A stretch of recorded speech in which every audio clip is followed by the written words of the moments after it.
Welcome to our morning devotions on this Friday, the 5th of February. And today we're in Genesis chapter 20 and reading verses 1 to 10. Genesis 20, 1 to 10. From there, Abraham journeyed towards the territory of the Negev and lived between Kadesh and Shur, and he sojourned in Gerar. And Abraham said to Sarah his wife, She is my sister. And Abimelech, king of Gerar, sent and took Sarah. But God came to Abimelech in a dream by night and said to him, Behold, you're a dead man because of the woman whom you've taken, for she's a man's wife. Now Abimelech had not approached her. So he said, Lord, will you kill an innocent people? Did he not himself say, She is my sister? And she herself said, He is my brother. In the integrity of my heart and the innocence of my hands, I have done this. Then God said to him in a dream, Yes, I know that you have done this in the integrity of your heart, and it was I who kept you from sinning against me. Therefore I did not let you touch her. Now then, return the man's wife, for he is a prophet, so that he'll pray for you, and you shall live. But if you do not return her, know that you shall surely die, you and all who are yours.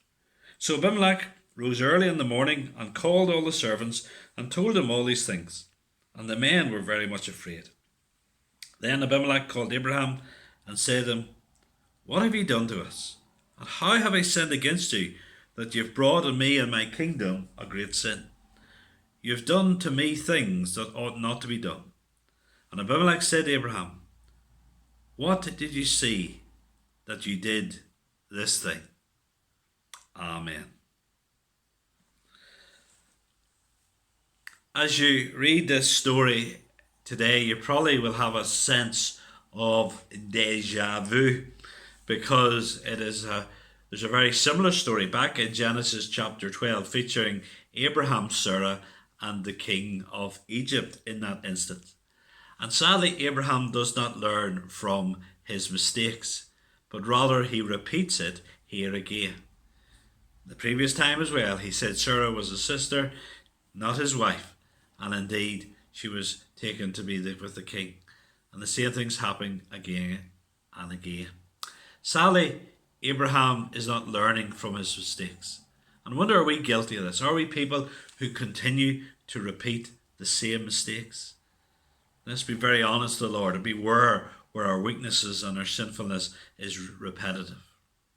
Abraham tells Abimelech the king that Sarah was his sister, and he therefore takes Sarah to be his wife, only to get this frightening shock in verse 3.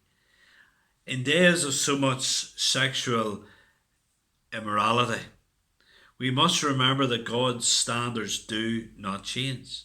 All sexual activity outside of a marriage between one man and one woman is sinful, and that which is sinful will bring God's judgment down upon people. So don't think that God is light on sin. God will require a reckoning for all the sin that is committed. But here we see that Abimelech, the king, has been preserved from having a physical relationship by God's grace. He's been preserved. And we are told today that the loving thing, indeed, is not to speak against immorality. Two men want to have an intimate sexual relationship. Two women want to have that. If people want to have that before marriage, if people want to have that outside of marriage, then it's a loving. If it's love, oh, how can you stand in the way? But here we see that the loving thing for Abimelech, that which preserved him from judgment, was God indeed preventing this from happening. It was God stopping it from taking place. And we need to realize today, people being prevented from sinful behaviour is a loving and a gracious thing indeed to happen. And so let's be aware of this. God's standards have not changed. Abimelech is told that Abraham is a prophet who will pray for him.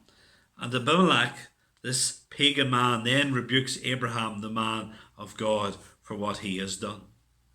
Sadly, due to the sin of Abraham, who was to be a blessing to people, cursing was coming down upon this man. And this godless man rebukes the man of God. Isn't it shocking when Christians do things? And Abimelech was shocked by this. Christians, he was a man of God doing something that even shocked this pagan man. And sometimes you see that Christians failing to measure up even to the standards of non-Christians at times. Think of how Paul writing to Corinthians and how in that church he says there are things taking place that wouldn't even be mentioned among the pagans. Let's be very aware of this and be very aware that God's standards do not change. And if you're someone who's caught up in any of this sexual sin, physically or in your mind, flee from it, run from it, flee to Christ, seek His cleansing, seek His mercy. And if this is something you continue to fall in, sin that's repetitious, speak to someone, get some help, someone to pray for you. Be wise in this, flee from this. Amen.